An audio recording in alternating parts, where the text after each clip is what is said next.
السلام علیکم ورحمۃ اللہ وبرکاتہ۔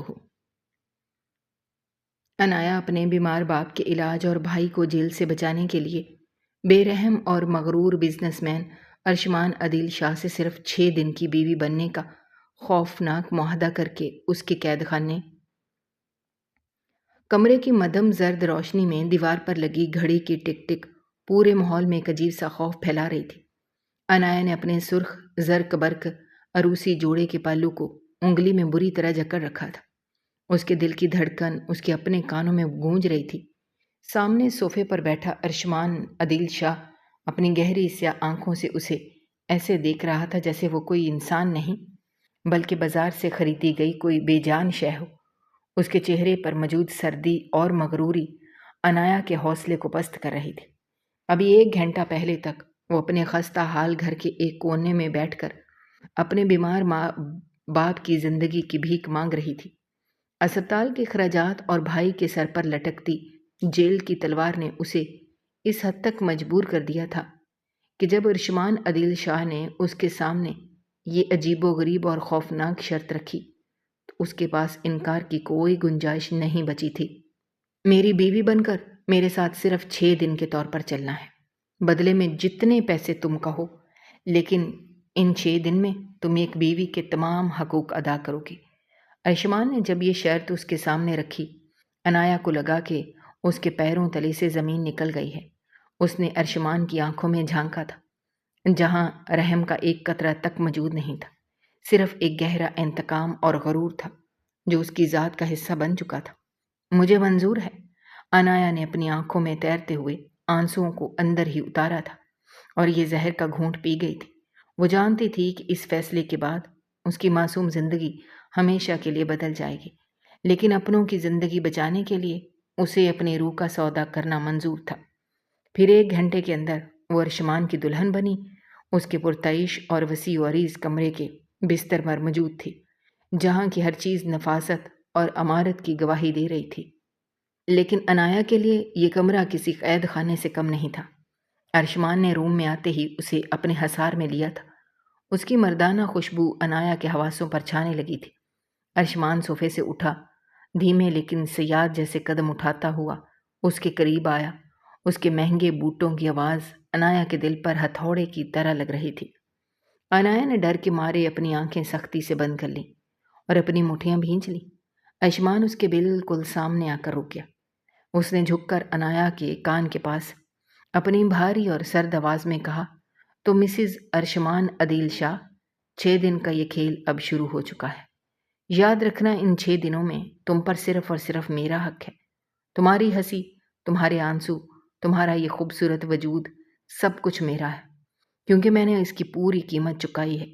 عنایا کے گال پر ایک گرم آنسو ٹپک گیا جو اس کی بے بسی کا سب سے بڑا گواہ تھا۔ ارشمان نے اپنی سخت انگلیوں سے اس کا چہرہ اوپر اٹھایا اور اس کی جھیل جیسی آنکھوں میں دیکھا جہاں خوف اور نفرت کا ایک طوفان تھا۔ ارشمان کے چہرے پر زہر آلود مسکراہٹ ابھری۔ اسے لڑکیوں کی یہ معصومیت اور یہ ڈھونگ اچھی طرح معلوم تھا۔ اس کے نزدیک ہر عورت بکاؤ تھی اور عنایا نے بھی رقم کے عوض خود کو بیچ کر اس کے اس نظریے پر مہر تصدیق ثبت کر دی تھی۔ ارشمان نے اسے جھٹکے سے اپنے قریب کیا اور اس کے سرخ جوڑے کے گھونگھٹ کو پیچھے پھینک دیا۔ عنایا کا سانس رکنے لگا تھا۔ وہ چاہ کر بھی خود کو اس کی گرفت سے آزاد نہیں کروا سکتی تھی کیونکہ وہ قانونی اور شرعی طور پر اس وقت اس کی بیوی تھی، چاہے یہ رشتہ صرف 6 دن کے لیے ہی کیوں نہ قائم کیا گیا ہو۔ ارشمان نے اس کے کان میں سرگوشی کی کہ رونے دھونے کا یہ ڈرامہ بند کرو، مجھے یہ معصومیت پسند نہیں ہے۔ تم یہاں اپنی مرضی سے آئی ہو اور اب تمہیں اس معاہدے کی ہر شرط کو پورا کرنا ہوگا۔ عنایا نے اپنی کامتی آواز کو جمع کیا اور کہا، میں اپنی مجبوری کی وجہ سے یہاں ہوں شاہ صاحب۔ آپ کے پیسوں نے میری خاندانی عزت اور میرے باپ کی زندگی کو خرید لیا ہے، لیکن یاد رکھیے گا، آپ میری روح کو کبھی نہیں خرید سکتے۔ ارشمان اس بات پر زور سے ہنسا۔ اس کی ہنسی میں ایک ایسی تلخی تھی جو کمرے کے در و دیوار کو ہلا گئی۔ اس نے عنایا کی ٹھوڑی کو مزید سختی سے دبا کر کہا، روح کی باتیں کتابوں میں اچھی لگتی ہیں عنایا بیگم، یہاں حقیقت کی دنیا میں صرف جسم اور پیسے کا کھیل ہوتا ہے، اور اس کھیل میں جیت ہمیشہ میری ہوتی ہے۔ تم اگلے 6 دن تک اس کمرے سے باہر قدم نہیں رکھو گی۔ دنیا کی نظر میں ہم ایک خوبصورت ہنی مون پر ہیں، لیکن اس بند کمرے کے اندر تم کیا ہو یہ صرف میں جانتا ہوں۔ اس نے عنایا کو بستر پر پیچھے دھکیلا اور خود نائٹ سوٹ لینے کے لیے الماری کی طرف بڑھ گیا۔ عنایا بستر پر گر کر سسکیاں لینے لگی۔ اس کا پورا وجود کانپ رہا تھا۔ وہ اس رات کی ہولناکی کا تصور کر کے مرنے والی ہو رہی تھی، لیکن وہ جانتی تھی کہ اب واپسی کا کوئی راستہ نہیں ہے۔ اس نے اپنے دل کو سمجھایا کہ یہ صرف 6 دن کی بات ہے، 6 دن گزر جائیں گے اور وہ آزاد ہو جائے گی۔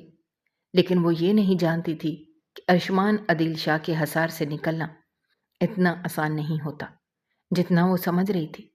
ارشمان واش روم سے چینج کر کے باہر آیا تو اس کا رخ عنایا کی طرف تھا۔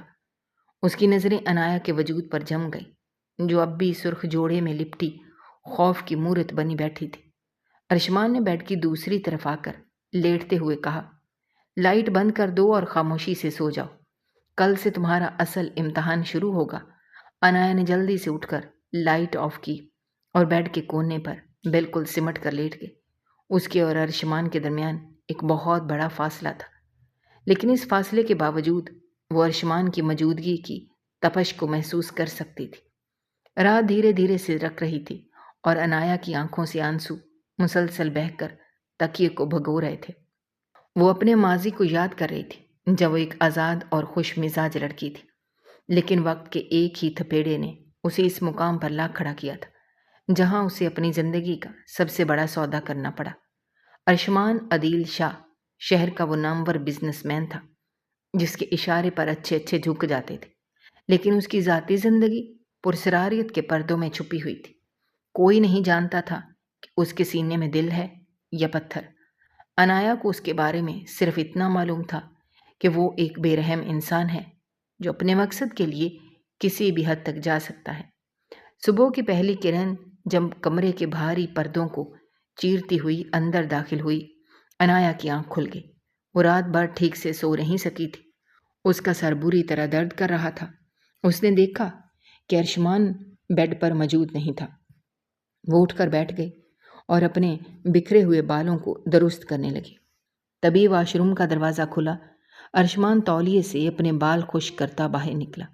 اس کی نظریں عنایا پر پڑیں جو صبح کے نور میں بغیر کسی میک اپ کے بلا کی خوبصورت لگ رہی تھی۔ اس کے چہرے کی معصومیت اور اس کی سوجی ہوئی آنکھیں اس بات کی گواہی دے رہی تھیں کہ وہ رات بھر روتی رہی ہے۔ ارشمان کے دل میں ایک پل کے لیے عجیب سی ہلچل پیدا ہوئی، لیکن اس نے فوراً اپنے جذبات پر قابو پایا اور سرد لہجے میں کہا، اٹھو اور جا کر تیار ہو جاؤ، ناشتہ تھوڑی دیر میں کمرے میں آ جائے گا، اور یاد رکھنا جب تک ملازم کمرے میں رہے تمہارے چہرے پر ایک سچی دلہن کی مسکراہٹ ہونی چاہیے۔ اگر مجھے لگا کہ تم نے کوئی گڑبڑ کرنے کی کوشش کی ہے تو تمہارے بھائی کا اکاؤنٹ بلاک ہونے میں 1 سیکنڈ بھی نہیں لگے گا۔ عنایا نے سہم کر سر ہلایا اور بستر سے اٹھ کھڑی ہوئی۔ اس کا پورا وجود، جسم رات کی تھکن اور ذہنی دباؤ کی وجہ سے ٹوٹ رہا تھا۔ وہ باتھ روم کی طرف بڑھی۔ اس کا پاؤں اس کے بھاری لہنگے میں الجھ گیا۔ وہ گرنے ہی والی تھی کہ ارشمان نے پھرتی سے اسے اپنی مضبوط باہوں میں تھام لیا۔ عنایا کا چہرہ ارشمان کے چوڑے سینے سے جا لگا۔ دونوں کی سانسیں ایک دوسرے سے ٹکرانے لگیں۔ عنایا نے گھبرا کر ارشمان کی طرف دیکھا۔ ارشمان کی آنکھوں میں ایک عجیب سا تاثر تھا جو عنایا پڑھنے سے قاصر تھی۔ دونوں چند سیکنڈ کے لیے اسی پوزیشن میں رہے، پھر ارشمان نے اسے جھٹکے سے سیدھا کھڑا کیا، رخ موڑتے ہوئے کہا، اپنا دھیان رکھا کرو، مجھے الٹی سیدھی مصیبتیں پسند نہیں ہیں۔ عنایا خاموشی سے واش روم میں چلی گئی، دروازہ بند کر کے دیوار سے ٹک گئی۔ اس کا دل اتنی زور سے دھڑک رہا تھا، اسے لگا ابھی باہر آ جائے گا۔ وہ ارشمان کے اس لمس کو اپنے پورے وجود پر محسوس کر رہی تھی، جو سخت ہونے کے باوجود اس کے اندر ایک عجیب سی سنسنی پھیلا گیا تھا۔ اس نے جلدی سے اپنے چہرے پر ٹھنڈا پانی ڈالا تاکہ وہ اپنی حالت کو سنبھال سکے۔ جب وہ واش روم سے باہر آئی، کمرے کے میز پر ناشتہ لگ چکا تھا۔ ارشمان 3 پیس سوٹ میں ملبوس اخبار پڑھ رہا تھا۔ وہ اس لباس میں انتہائی پروکار اور روبدار لگ رہا تھا۔ انایا کو دیکھ کر اس نے اخبار ایک طرف رکھا اور کہا آ کر ناشتہ کرو۔ انایا خاموشی سے اس کے سامنے والی کرسی پر بیٹھ گئی اور چائے کا کپ اٹھانے لگی۔ اس کے ہاتھ بری طرح کانپ رہے تھے، جس کی وجہ سے کپ پلیٹ سے ٹکرا کر آواز پیدا کر رہا تھا۔ ارشمان نے گہری نظروں سے اسے دیکھا اور کہا، اگر تم اتنی کمزور ہو، تم نے یہ سودا کیوں کیا؟ سودا کرنے کے لیے جگر کی ضرورت ہوتی ہے۔ انایا نے چائے کا کپ واپس رکھا، اپنی جھیل جیسی آنکھیں اٹھا کر ارشمان کی آنکھوں میں دیکھتے ہوئے کہا، سودا کمزور نہیں، مجبور لوگ کرتے ہیں شاہ صاحب۔ میری مجبوری میری کمزوری نہیں، میری طاقت ہے، کیونکہ میں اپنے خاندان کے لیے اپنی جان بھی دے سکتی ہوں۔ یہ عزت تو پھر بھی چھوٹی چیز ہے۔ ارشمان اس کے اس جواب پر ایک پل کے لیے لاجواب ہو گیا۔ اس کی آنکھوں میں انایا کے لیے ایک چمک ابھری، جسے اس نے فوراً چھپا لیا۔ اس نے اپنی پلیٹ آگے بڑھائی اور کہا، باتیں کم کرو اور ناشتہ ختم کرو۔ آج کا دن تمہارے لیے بہت لمبا ہونے والا ہے۔ انایا نے خاموشی سے 2 نوالے کھانے، لیکن اس کے حلق سے نوالا نیچے نہیں اتر رہا تھا۔ ناشتے کے بعد ملازم برتن لے گیا۔ کمرے میں پھر سے وہی سنگین خاموشی چھا گئی۔ ارشمان نے اپنا لیپ ٹاپ آن کر لیا، اپنے کام میں مصروف ہو گیا۔ انایا کمرے کے ایک کونے میں لگی کھڑکی کے پاس جا کر کھڑی ہو گئی، جہاں سے باہر کا خوبصورت باغ نظر آ رہا تھا۔ وہ سوچ رہی تھی کہ اس کے گھر والے اس وقت کس حال میں ہوں گے۔ اس کے باپ کا آپریشن ٹھیک سے ہو گیا ہوگا، اس کا بھائی اب محفوظ ہوگا۔ ان خیالات نے اس کی آنکھوں کو پھر سے نم کر دیا۔ دوپہر کے وقت ارشمان اپنے کام سے فارغ ہوا۔ اس نے انایا کو پکارا، انایا یہاں آؤ۔ انایا نے اپنے آنسو صاف کیے اور اس کے پاس آ کر کھڑی ہو گئی۔ ارشمان نے اپنی جیب سے ایک مہنگا ہیرے کا سیٹ نکالا، میز پر رکھتے ہوئے کہا، یہ تمہارے لیے ہے، اسے پہن لو۔ شام کو میرے کچھ خاص مہمان ہیں، ہمیں مبارکباد دینے آ رہے ہیں۔ ان کے سامنے تمہیں یہ ثابت کرنا ہے کہ تم دنیا کی سب سے خوش قسمت اور خوشحال دلہن ہو۔ انایا نے اس چمکتے ہوئے ہیرے کے سیٹ کو دیکھا، جو کسی بھی لڑکی کا خواب ہو سکتا تھا، لیکن اس کے لیے یہ زنجیروں کی طرح تھا۔ اس نے سرد آواز میں کہا، مجھے ان زہر آلو تحفوں کی کوئی ضرورت نہیں۔ میں آپ کی شرط کے مطابق آپ کے ساتھ ہوں، لیکن مجھے سجنے سنورنے کا کوئی شوق نہیں ہے۔ ارشمان غصے سے کھڑا ہو گیا۔ اس کے چہرے کے بالکل قریب آ کر بولا، میں نے تم سے شادی تمہاری پسند یا ناپسند نہیں پوچھی، یہ میرا حکم ہے، تمہیں اسے ماننا ہوگا۔ اگر شام کو کسی کے سامنے بھی تمہارا یہ مرجھایا ہوا چہرہ سامنے آیا، یاد رکھنا میں وہ انسان ہوں جو سیکنڈوں میں تقدیریں بدل سکتا ہوں۔ انایا نے اس کی آنکھوں میں موجود صفاقی کو دیکھا۔ خاموشی سے وہ سیٹ اٹھا لیا۔ وہ جانتی تھی کہ ارشمان سے بحث کرنا فضول ہے۔ ارشمان شام ڈھلتے ہی انایا نے ارشمان کے دیے ہوئے قیمتی لباس اور ہیرے کے سیٹ کو پہن لیا۔ وہ آئینے کے سامنے کھڑی خود کو دیکھ رہی تھی۔ اسے اپنی ذات ایک اجنبی کی طرح لگی۔ اس کے چہرے پر میک اپ کی تہیں تھیں، لیکن اس کی آنکھوں کی اداسی کو کوئی میک اپ نہیں چھپا سکتا تھا۔ تبھی ارشمان کمرے میں داخل ہوا۔ اس کی نظر جیسی انایا پر پڑی، وہ وہیں ساکت رہ گیا۔ انایا اس گہرے نیلے رنگ کے لباس اور ہیروں کے ساتھ کسی پری کی طرح چمک رہی تھی۔ اس کی خوبصورتی نے ارشمان کے دل پر ایک گہرا وار کیا تھا، لیکن اس نے اپنی حالت کو سنبھالتے ہوئے کہا، چلو مہمان نیچے آ چکے ہیں۔ اس نے اپنا ہاتھ انایا کے آگے بڑھایا۔ انایا نے ایک لمحے کی ہچکچاہٹ محسوس کی، لیکن پھر اپنا کانپتا ہوا ہاتھ اس کے مضبوط ہاتھ میں دے دیا۔ جیسے ان کے ہاتھ ایک دوسرے سے ٹکرائے، دونوں کے اندر ایک کرنٹ سا دوڑ گیا۔ ارشمان نے اس کا ہاتھ مضبوطی سے تھاما اور کمرے سے باہر نکل آیا۔ سیڑھیوں سے نیچے اترتے ہوئے سب کی نظریں ان پر جم گئیں۔ ارشمان کے دوست اور کاروباری شراکت دار ان کی جوڑی کی تعریفیں کرنے لگے۔ ارشمان سب کے سامنے انایا کے ساتھ انتہائی محبت اور نرمی سے پیش آ رہا تھا۔ وہ اس کی کمر پر ہاتھ رکھ کر اسے اپنے ساتھ لگائے ہوئے تھا۔ انایا کو اس کا یہ دوہرا روپ دیکھ کر حیرت بھی ہو رہی تھی اور اندر ہی اندر تکلیف بھی، کہ جو انسان بند کمرے میں اتنا بے رحم ہے، وہ دنیا کے سامنے اتنا شفیق کیسے ہو سکتا ہے۔ پارٹی کے دوران ایک کاروباری دوست نے ارشمان سے کہا، شاہ صاحب، آپ کی بیگم تو واقعی ایک اپسرا ہیں۔ آپ نے اتنی جلدی اور اتنی خوبصورت لڑکی سے شادی کر کے ہم سب کو حیران کر دیا۔ ارشمان نے عنایا کی طرف دیکھا اور مسکراتے ہوئے کہا، کچھ چیزیں اتنی قیمتی ہوتی ہیں، انہیں پانے کے لیے وقت کا انتظار نہیں کیا جاتا۔ عنایا نے اس کے الفاظ کے پیچھے چھپے طنز کو اچھی طرح محسوس کیا، لیکن وہ خاموش رہی۔ پارٹی کے اختتام پر جب تمام مہمان چلے گئے تو ارشمان کا وہ شفیق روپ ایک دم غائب ہو گیا۔ اس نے عنایا کا ہاتھ جھٹکے سے چھوڑا اور سرد لہجے میں کہا، اوپر جاؤ۔ عنایا خاموشی سے سیڑھیاں چڑھنے لگی۔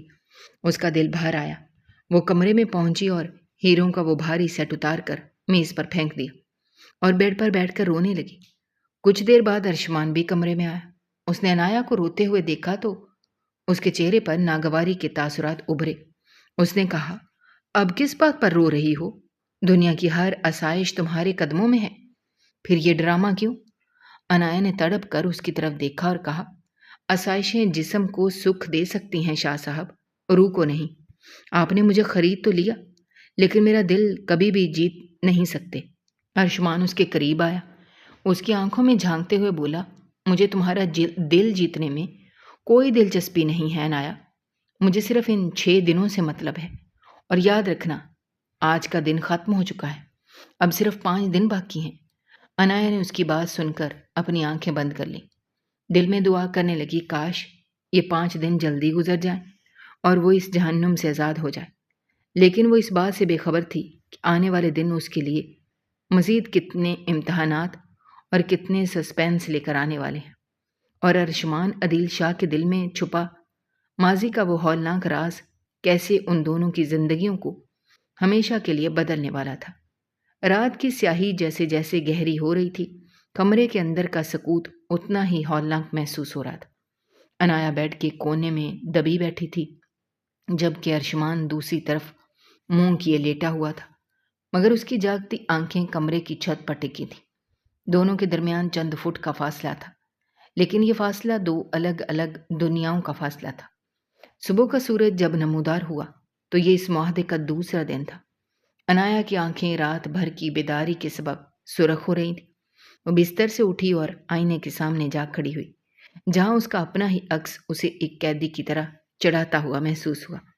ارشمان پہلے ہی بیدار ہو چکا تھا اور واش روم میں تھا۔ عنایا نے گہرا سانس لیا، بکھرے بالوں کو سمیٹنے لگی۔ تبھی واش روم کا دروازہ کھلا اور ارشمان ہمیشہ کی طرح پروکار اور سرد انداز میں باہر نکلا۔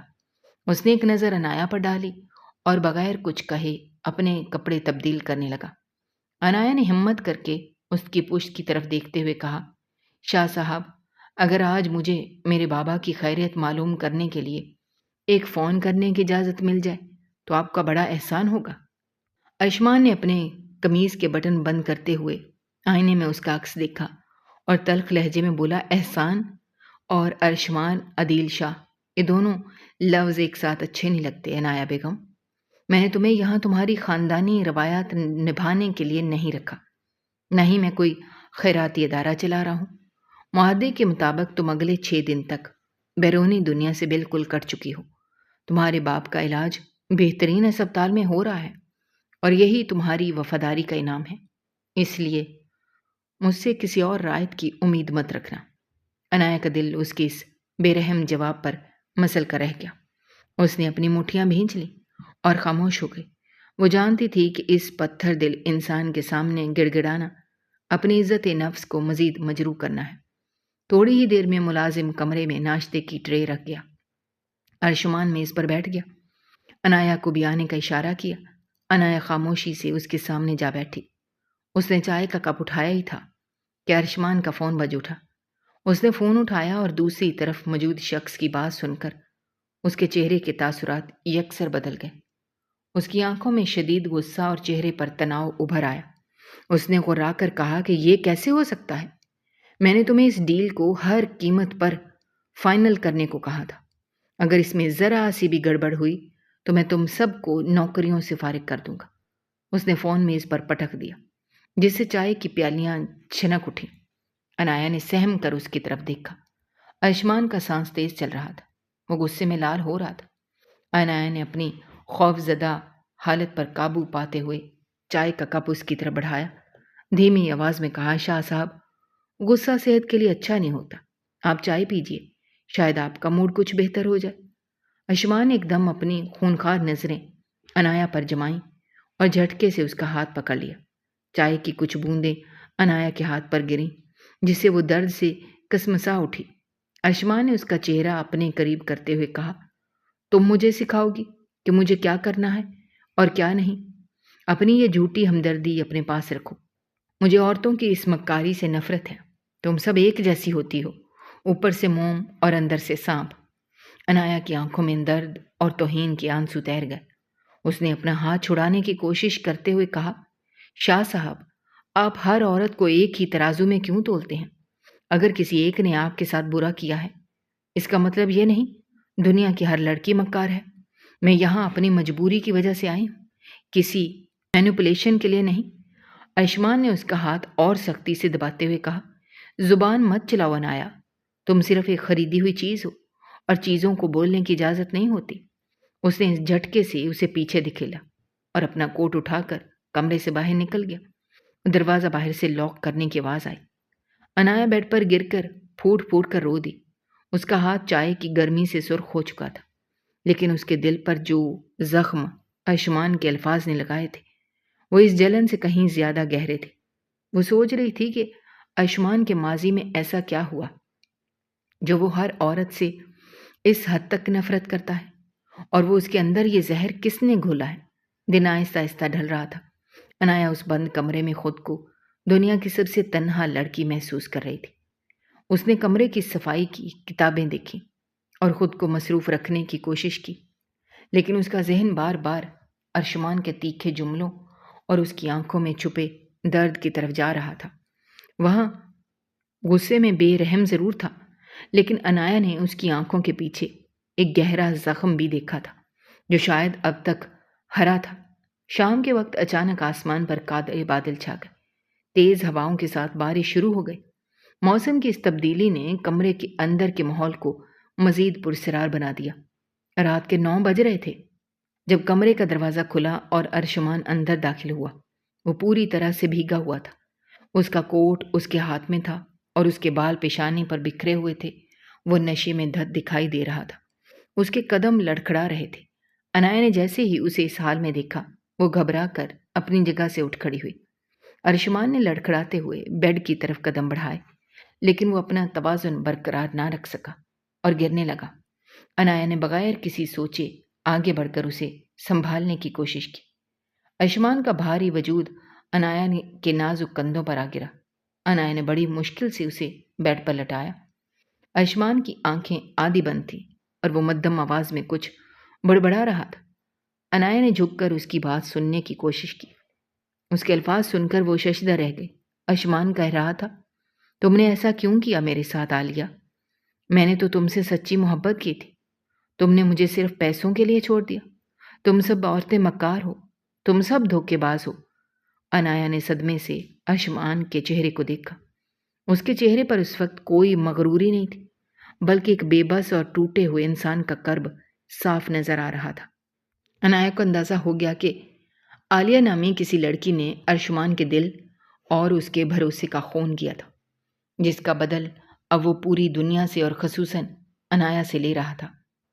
انایا کے دل میں اس بے رحم انسان کے لیے ایک عجیب سی ہمدردی جاگ اٹھی۔ اس نے نرمی سے ارشمان کے بھیگے بال اس کی پیشانی سے ہٹائے اور اس کے بوٹ اتارے۔ اس نے ایک خشک تولیہ لیا اور ارشمان کے چہرے اور بالوں کو خشک کرنے لگی۔ ارشمان نے نیند میں انایا کا ہاتھ پکڑ لیا اور اسے اپنے سینے پر رکھ لیا۔ اس کا سانس اب کچھ بحال ہو رہا تھا۔ انایا نے اپنا ہاتھ چھڑانے کی کوشش نہیں کی، بلکہ وہ بیڈ کے کنارے پر بیٹھ کر اس کے چہرے کو دیکھتی رہی، جو اس وقت بالکل ایک معصوم بچے کی طرح پرسکون لگ رہا تھا۔ بارش کی آواز کھڑکی کے شیشوں پر ایک مسلسل دھن پیدا کر رہی تھی، اور انایا اس پرسرار رات میں ارشمان کے ماضی کے اس سچ کو چبانے کی کوشش کر رہی تھی جو ابھی بھی اس کے سامنے آیا تھا۔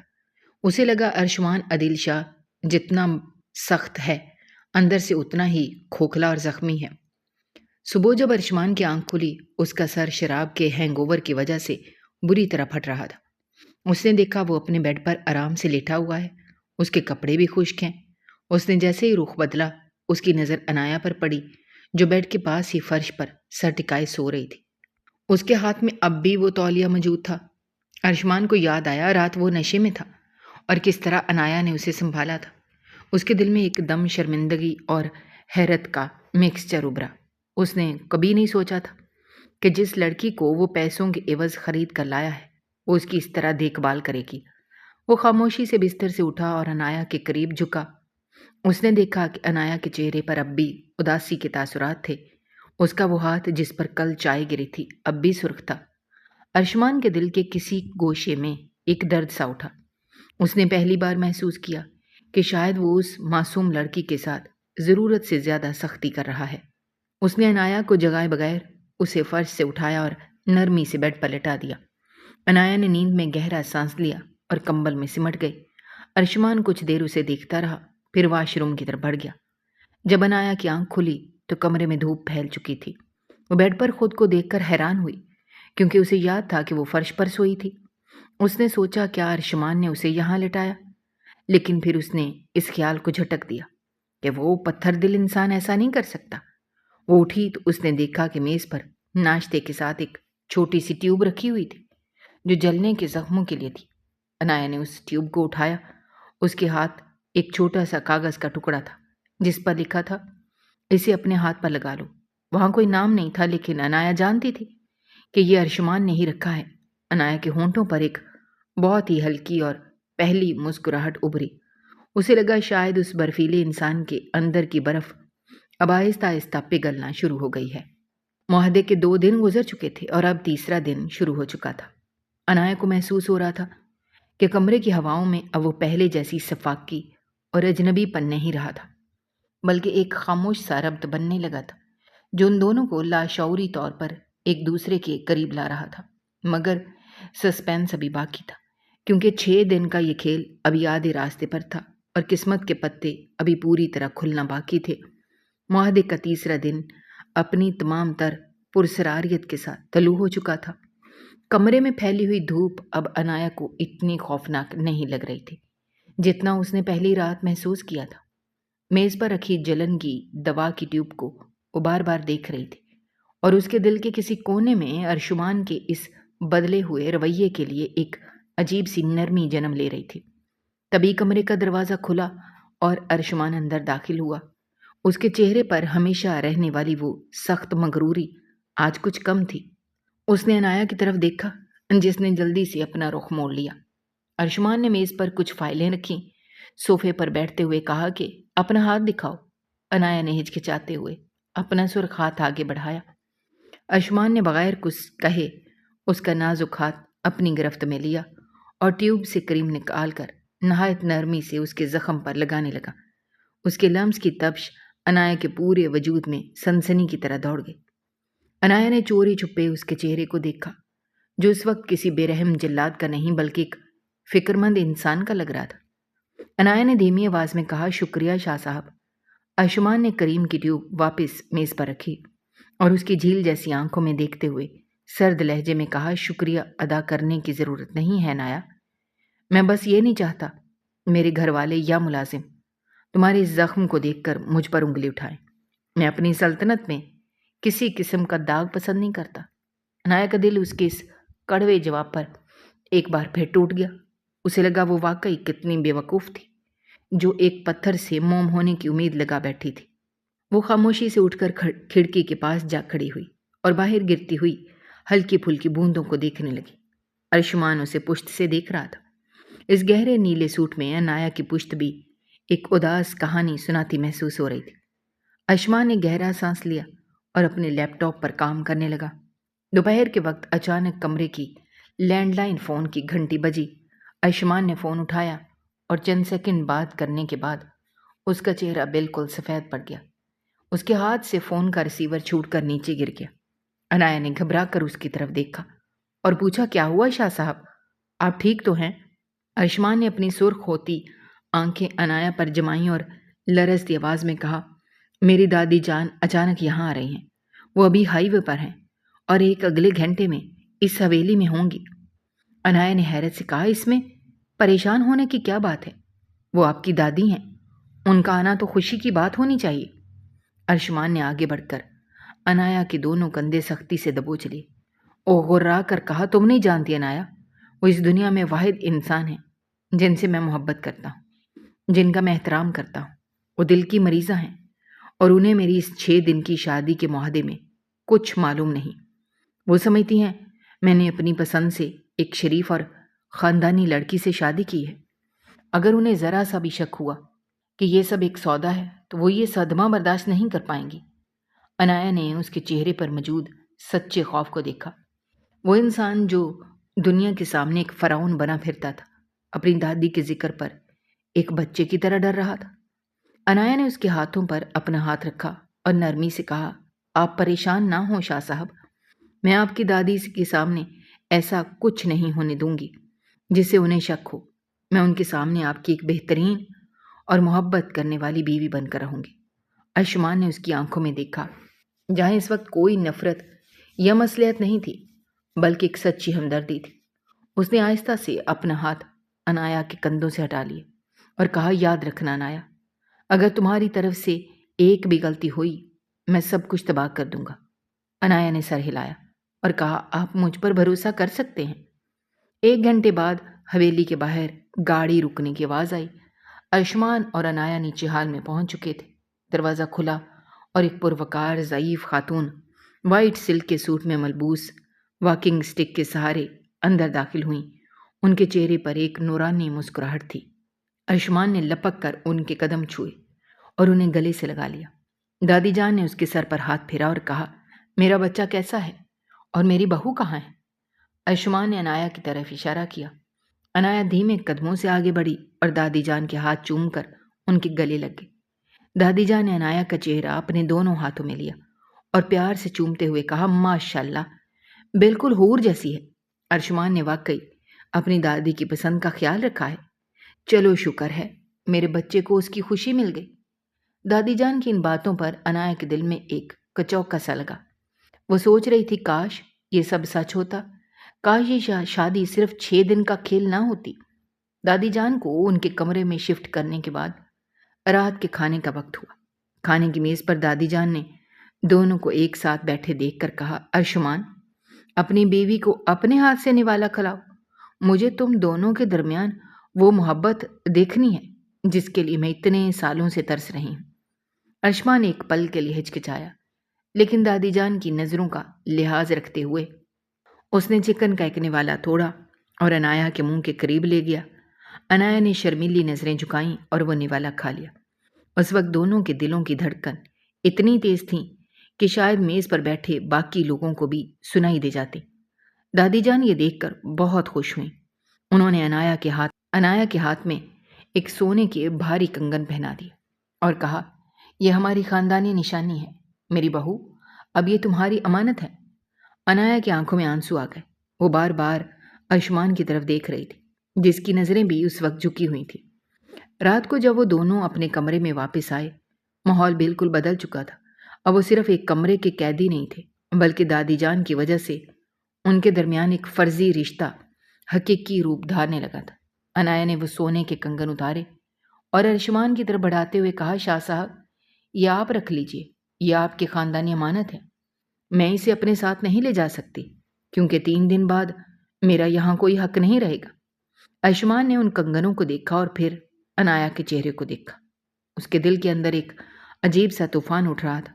اس نے انایا کا ہاتھ پکڑا اور وہ کنگن دوبارہ اس کی کلائی میں پہناتے ہوئے کہا، یہ دادی جان نے تمہیں دیے ہیں انایا، اور جو چیز وہ کسی کو دے دیں وہ واپس نہیں لی جاتی۔ اسے پہنے رکھو جب تک تم یہاں ہو۔ انایا نے اس کی آنکھوں میں دیکھا جہاں پرانی سردی غائب تھی بلکہ ایک گہرا پچھتاوا اور ایک انکہی تڑپ ابھر رہی تھی۔ دونوں ایک دوسرے کے بالکل قریب کھڑے تھے۔ کمرے کی مدھم روشنی ان کے چہروں پر پڑ رہی تھی۔ ارشمان نے آہستہ سے اپنا ہاتھ انایا کے گال پر رکھا۔ اس کا لمس اتنا نرم تھا کہ انایا کی آنکھیں خود بخود بند ہو گئیں۔ ارشمان نے مدھم آواز میں کہا، انایا، تم اتنی اچھی کیوں ہو؟ تم مجھ سے نفرت کیوں نہیں کرتی؟ میں نے تمہارے ساتھ اتنا برا سلوک کیا؟ انایا نے اپنی آنکھیں کھولی، اس کی آنکھوں میں دیکھتے ہوئے کہا، کیونکہ میں جانتی ہوں شاہ صاحب کہ آپ برے نہیں ہیں، آپ کا ماضی برا تھا، جس نے آپ کو یہ لباس پہننے پر مجبور کر دیا؟ آیوشمان اس کی بات سن کر سکتے میں آ گیا۔ اسے لگا عنایا نے اس کی روح کے اندر تک جھانک لیا ہے۔ اس نے اپنا ہاتھ پیچھے کھینچا اور رخ موڑ کر بیڈ کی طرف بڑھ گیا۔ معاہدے کا تیسرا دن اب ختم ہو رہا تھا، چوتھا دن شروع ہونے والا تھا۔ دونوں بیڈ پر لیٹ گئے، لیکن آج ان کے درمیان وہ فاصلہ محسوس نہیں ہو رہا تھا جو پہلی رات تھا۔ لاشعوری طور پر دونوں ایک دوسرے کے احساس کے بالکل قریب آ چکے تھے، مگر سسپینس کی وہ آخری کڑی ابھی باقی تھی جو پانچویں اور چھٹے دن ان کے سامنے آنے والی تھی اور جسے کہانی کا رخ بالکل بدلنے والا تھا۔ چوتھے دن کی صبح کا آغاز دادی جان کی آمد سے پیدا ہونے والی گہما گہمی سے ہوا۔ حویلی کا پورا ماحول بدل چکا تھا۔ آیوشمان اور عنایا کو دادی جان کے سامنے ایک مثالی میاں بیوی کا روپ دھارنا پڑ رہا تھا، مگر اب یہ روپ صرف دکھاوا نہیں رہا تھا، بلکہ دونوں کے دلوں میں لاشعوری طور پر ایک دوسرے کے لیے جگہ بن چکی تھی۔ چوتھے دن کی رات جب دادی جان نے دونوں کو اپنے پاس بٹھایا، انہوں نے آیوشمان کا ہاتھ عنایا کے ہاتھ میں دیتے ہوئے کہا، میرے بچے، میں نے زندگی میں بہت سے اتار چڑھاؤ دیکھے ہیں، لیکن میں جانتی ہوں کہ سچی محبت انسان کو بدل دیتی ہے۔ آیوشمان، تمہاری آنکھوں کی وہ پرانی تلخی اب ختم ہو چکی ہے، اور میں دیکھ سکتی ہوں کہ عنایا نے تمہارے زخموں کو بھر دیا ہے۔ آیوشمان نے عنایا کی طرف دیکھا، جس کی جھیل جیسی آنکھوں میں شرم اور ایک ان کہی سچائی چمک رہی تھی۔ آیوشمان کا دل چاہا وہ وقت کو یہیں روک لے اور یہ 6 دن کا معاہدہ ہمیشہ کے لیے زندگی کا سچ بن جائے، مگر وقت کا پہیہ اپنی رفتار سے چل رہا تھا۔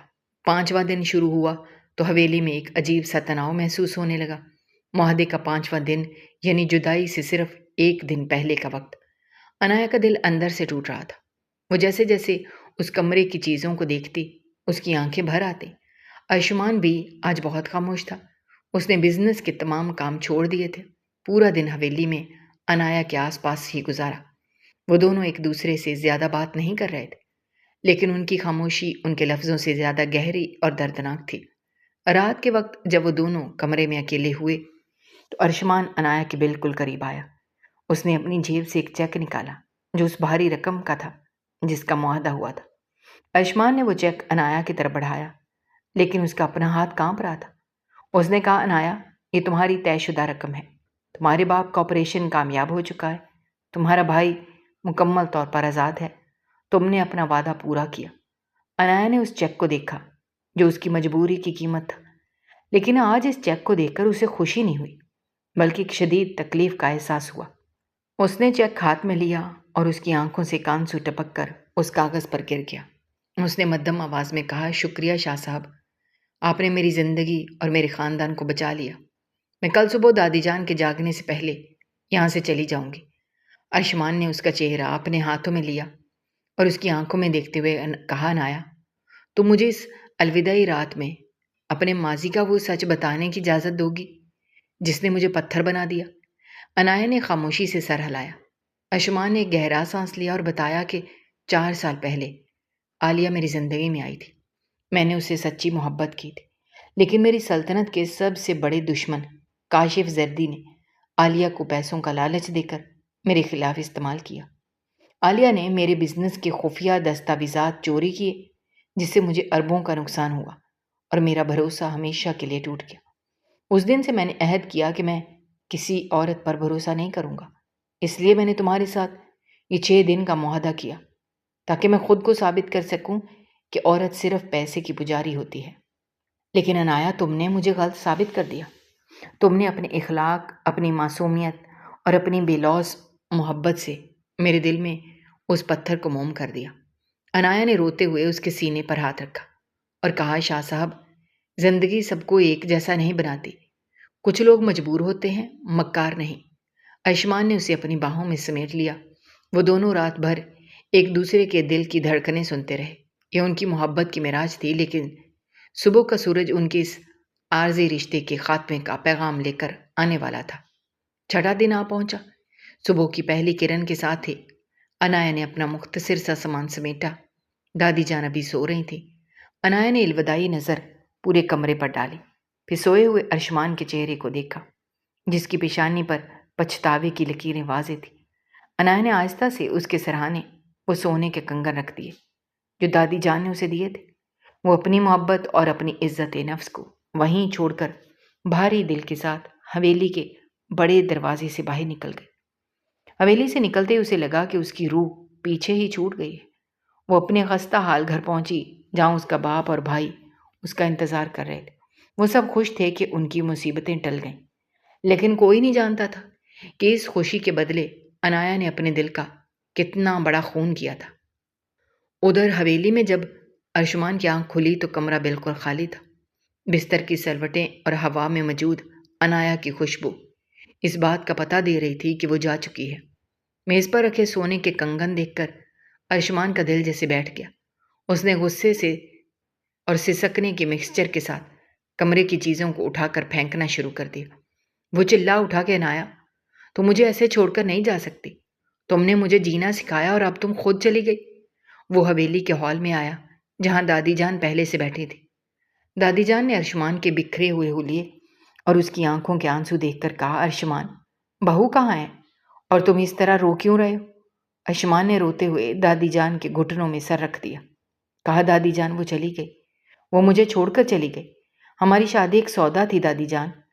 دادی جان نے اس کے سر پر ہاتھ پھیرا اور کہا، مجھے سب معلوم تھا میرے بچے کہ یہ شادی ایک معاہدہ ہے، لیکن میں نے بہو کی آنکھوں میں تمہارے لیے وہ سچی محبت دیکھی تھی جو خریدی نہیں جا سکتی۔ وہ ایک پاک باز لڑکی ہے، اسے ڈھونڈو ارشمان۔ اس سے پہلے کہ ارشمان کو سمجھ پاتا، حویلی کا بڑا دروازہ جھٹکے سے کھلا اور ارشمان کا سیکیورٹی چیف ہانپتا ہوا اندر داخل ہوا۔ اس کے ہاتھ میں ایک لیپ ٹاپ تھا۔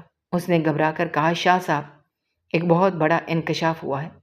ہم نے کاشف زردی کے پرانے فون کا ڈیٹا ہیک کیا ہے اور ہمیں پتہ چلا کہ انایا بیگم کا اس حویلی میں آنا کوئی اتفاق نہیں تھا، بلکہ یہ کاشف زردی کی آخری اور سب سے بڑی سازش تھی۔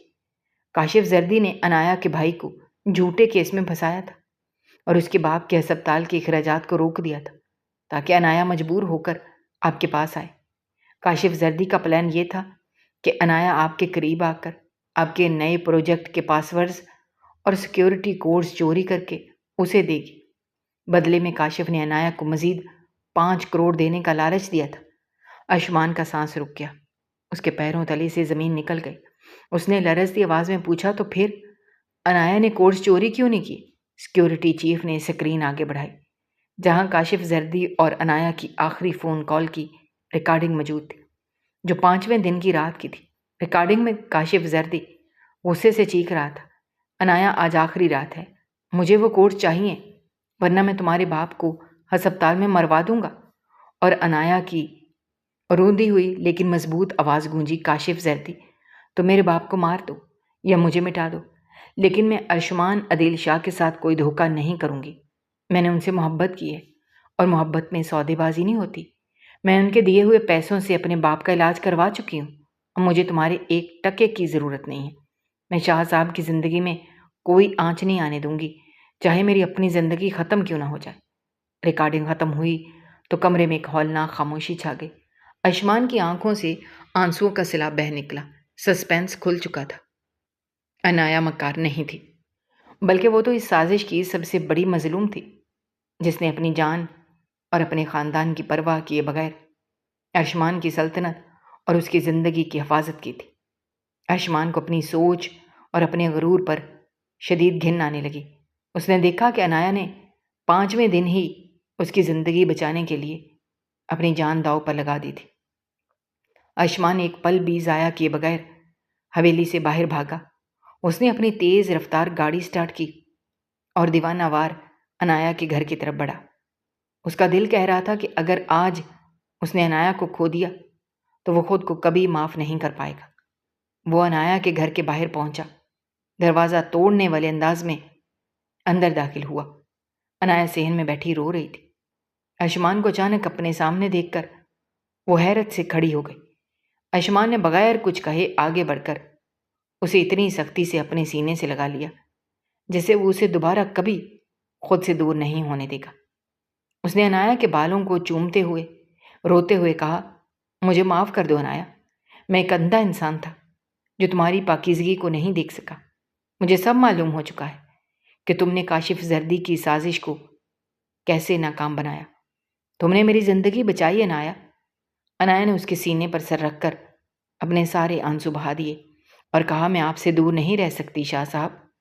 ارشمان نے اس کا ہاتھ تھاما اور اس کی کلائی میں وہ خاندانی کنگن دوبارہ پہناتے ہوئے کہا، اب تم مسز ارشمان عدیل شاہ ہو، صرف 6 دن کے لیے نہیں بلکہ ہمیشہ کے لیے، اور یہ رشتہ اب کسی معاہدے کا محتاج نہیں بلکہ ہماری سچی محبت کا گواہ ہے۔ دونوں کی آنکھوں میں خوشی کے آنسو تھے، اور یوں 6 دن کا وہ تلخ اور سسپینس سے بھرپور کھیل ایک لازوال اور سچی محبت کی داستان میں بدل کر ہمیشہ کے لیے مکمل ہو گیا۔ دوستو، ہماری آج کی یہ کہانی آپ کو کیسی لگی؟ کمنٹ باکس میں اپنی رائے کا اظہار کرنا مت بھولیے گا، اور اگر آپ ہمارے چینل پر نئے ہیں تو چینل کو سبسکرائب کرنا بھی مت بھولیے گا۔ شکریہ۔ اللہ حافظ۔